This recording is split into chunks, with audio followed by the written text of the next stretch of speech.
Mamma mia minute, my friend. Mm-hmm. This week on NXT, there was a lot of stuff going on towards Takeover. I'm gonna I'm gonna mainly focus on two things because I think those are the main things that we're gonna be focusing on in the first place.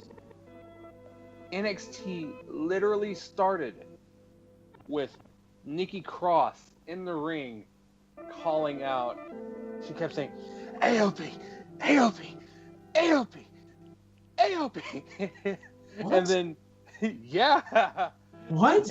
A.O.P, A.O.P, and What? then all of a sudden you see Alexander Wolf and Killian Dane come into the ring as well, and they they come out. The authors of pain come out. Oh. What? Yeah. Oh. No music either. They just come out. And then from behind, out of nowhere, Eric Young hits both of them with elbows in the back of their heads. Sneak attacks. They even had zip ties ready to go for one of them.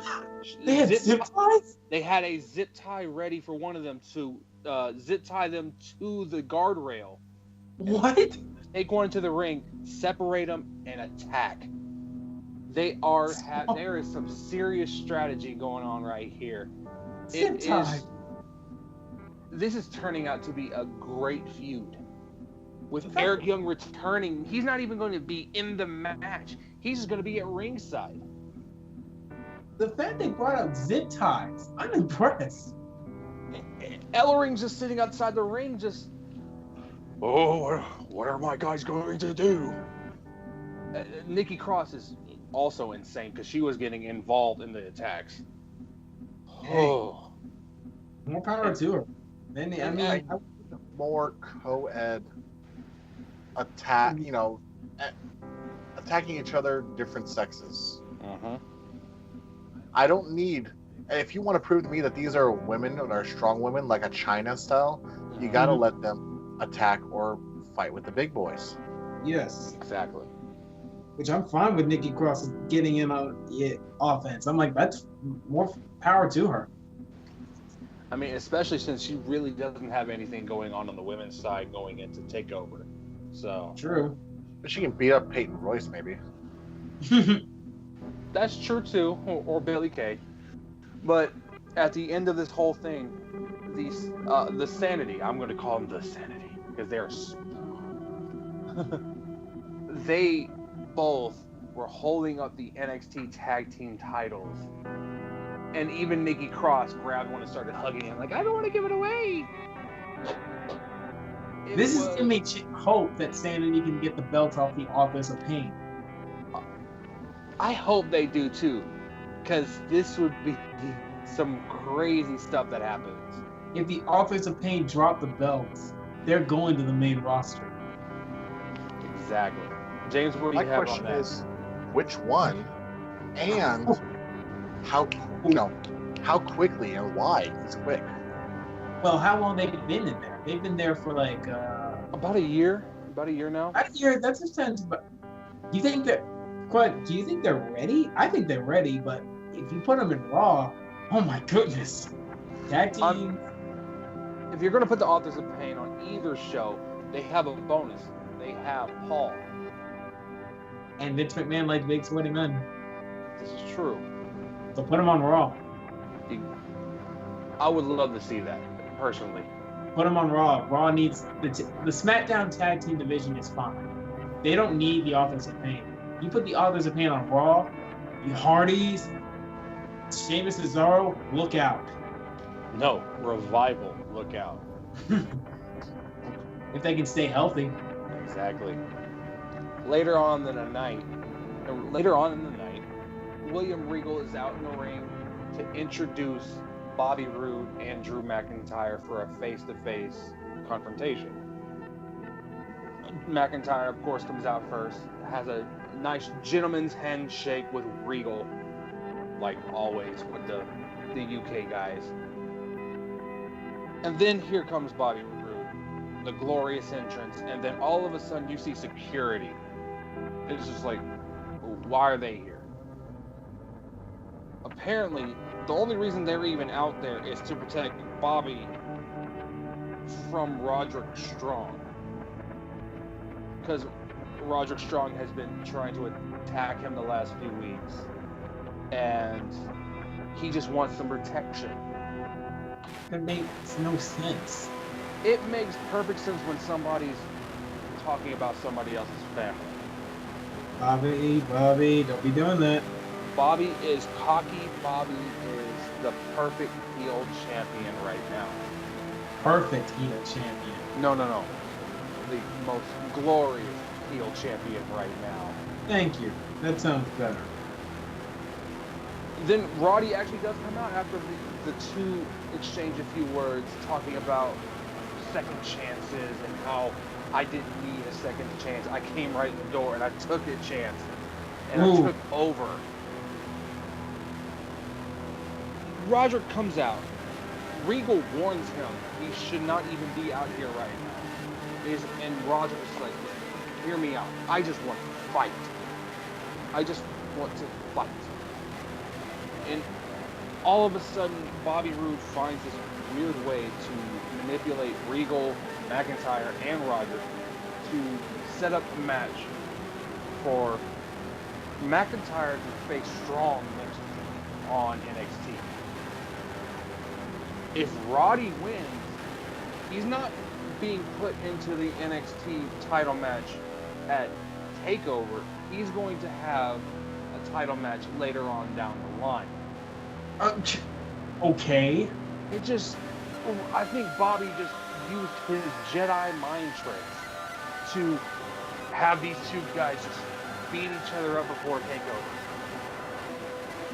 James, it makes no sense. It makes no sense whatsoever. James, help me out here. To be honest, I'm really surprised how it's working. But my question is, do you really see that? I don't know. I'm not really believing it too well. I can't see McIntyre losing right before TakeOver. He has been undefeated ever since he came back, correct? Exactly. So I can't see it. There's no way they're going to drop that undefeated streak until like maybe TakeOver. But even then, I don't see him losing to Bobby Roode. He's been champion for like about a year now. I see Bobby Roode on the main roster here very soon. Very soon. If McIntyre somehow loses before TakeOver, it's going to kill the momentum. Exactly. And I don't know where they're going to go from there then. McIntyre is taking the belt. Bobby Roode's going to Raw. Yeah, I think Bobby Roode Raw is a much better option than SmackDown. Yeah, right about now. For the pomp and circumstances that he has, Raw is the glorious brand for Bobby Roode. He's basically a new version of Ric Flair, basically.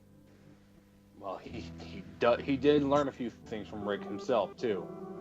This is why I feel like Raw is perfect for him. But if he goes to Raw, he's getting the only title he's getting is the IC title. I can't see him getting Universal. I can see it. Not yet. Maybe in 2 years from now, but nowhere near. He's not even getting near Roman Reigns, Strowman, Joe. The main event picture is already booked as is. Mm-hmm. So he would probably be like mid-card at best. He'll be stuck in that mid-card purgatory. Exactly. A few other notes that came from NXT. It was announced that Asuka and Ember Moon next week will have a contract signing in the ring for the NXT Women's Championship. She hasn't dropped that belt since NXT TakeOver. She hasn't lost a match. Dallas. It's Dallas. Wow. Which is where I saw her win that title. Which is insane. That's crazy.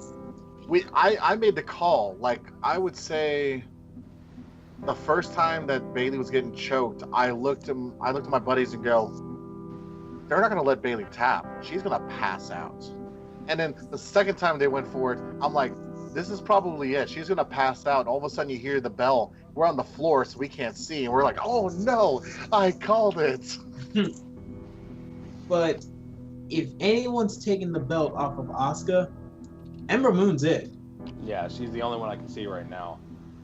if she does not take the belt off of Asuka, Mhm. she could be the longest reigning champion of all time. This is true. How much? Who's only which- been longer? The only Bruno San Martino. San Martino, yeah. That's like years. So Modern day. Modern day, CM Punk, New she's already Day. passed CM Punk. She's already passed CM Punk. Very easily past CM Punk and the New Day. Remind me CM Punk's length. 434 days or something like that. Give or take. It was in the 400s. He lost to The Rock at the Royal Rumble 2013. God. New Day lost. Also, Mhm. we had a debuting tag team of the Street Profits, which consist of Angelo Dawkins and Montez Ford. Both these guys were both three-sport athletes. One of them has an actual spear, like a football tackle spear. Better than Roman Reigns. Best spear. Much better than Roman ever could do. Oh man, who had in superstar history? Who has the best spear? Rhino. Rhino. It's a gore. It's a real gore. Is it better What's- than? Is it better than Rhino's gore? No. Because Okay. Rhino actually like legitimately charged at somebody. So go ahead. Do you remember that time they always show this GIF online, the promo? It's like, and Rhino, I don't care about Rhino. All of a sudden, the wrestler looks, gets speared, and then you hear Michael Cole in the background. Hey, there's Rhino. Oh, Who was it that got speared? I don't remember. I don't remember. But I remember that whole moment. Yeah. Was like, hey, it's Rhino. that's something we would have to look up. And Rhino, I don't care about Rhino. Hey, there's a Rhino. Wow. Yeah, nothing Also- beats a Rhino gore. I think that was almost like a shoot at that point. Exactly. Also, what was announced was Aleister Black versus Hideo Itami at TakeOver. Which this started because of Hideo came out to the ring last week just trying to keep talking after a backstage segment. Aleister got him just straight up, kicks him in the face and knocks him out. And then they have a confrontation after NXT. So they're actually going to face off. That might be a good, solid match. Solid 10, 15 minutes. And also, one more thing. One more thing. It looks Okay, like Uncle. It looks like Johnny Gargano is actually going to have a match at TakeOver. With whom? Is it Tommaso Ciampa? It's actually looking like it's going to be Andrade Cien Almas. Who cares? That guy is not that good. Well, here's the thing. He has a manager. Who? Her name is Selena Vega. And she is bringing out the aggressive side of... No, I mean, she called him an associate. So, it actually looks like it's going to be a pretty good match there. So, that was my Mamma Mia minute. Jeffrey, I'm going to send things back to you. The heck? Peace.